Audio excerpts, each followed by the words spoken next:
திருச்சிற்றம்பலம். தென்னாருடைய சிவனை போற்றி, எந்நாட்டவருக்கும் இறைவா போற்றி. திருமூல தேவனான திருத்தால் போற்றி போற்றி. பொறையுடைமை என்ற தலைப்பில் அவர் என்ன சொல்லியிருக்காரு அப்படின்னா, பொறையுடைமை பொறுமை.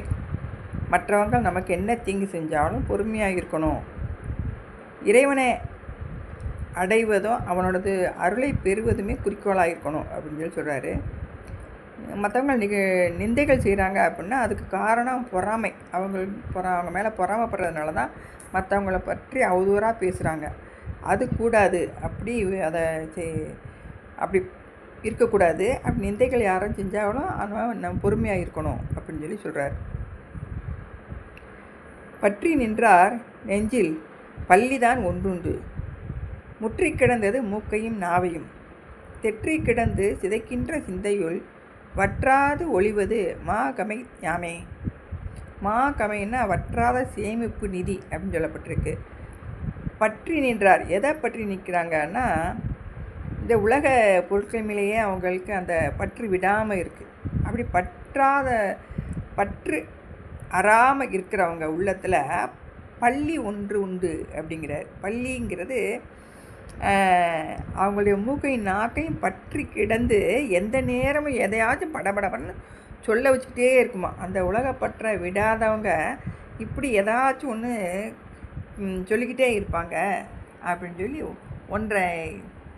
ஒரு பொருளை அடையணும் அப்படின்னு ஒரு நினைப்பு தான் பற்று என்பது. அந்த பற்றுக்களை துடைத்தவர்களுக்கு உள்ளத்தில் பெரிய பொறுமை என்ற நீர் வற்றாமல் இருக்கும் அப்படின்னு சொல்லி கடுஞ்சொல் பேசுகிறதுக்கு காரணமாக இருக்கிறது இந்த வெகுளி, அதாவது கோபம். அந்த கோபத்தால் முணுமுணுக்கிறவங்களுக்கு பேச்சு பெரும்பாலும் மூக்குனாலேயே அந்த துணையால் தான் நடக்கும்.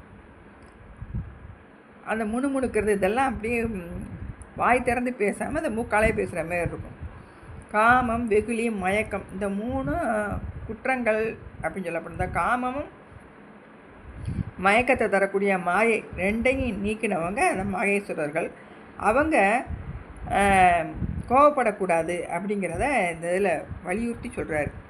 பயிர் வளர்வதற்கு நீர் எவ்வளவு முக்கியமானதோ அதுபோல் சிவபக்தி வளருவதற்கு பொறையுடைமை, அதாவது பொறுமை ரொம்ப இன்றியமையாததாக இருக்கும் அப்படின்னு சொல்லி அதில் நீராக இதில் உருவகத்தைப்படுத்தி சொல்கிறாரு. இதையே நம்ம அப்பர் பெருமான்னு சொல்லியிருப்பார். மெய்மையாம் உழவை செய்து விருப்பெனும் வித்தை வித்தி, பொய்மையாம் களையை வாங்கி பொறையெனும் நீரை பாய்ச்சி, தம்மையும் நோக்கி கண்டு தகவெனும் வேலியிட்டு, செம்மையுள் நிற்பராகில் சிவகதி விளையும் என்றே.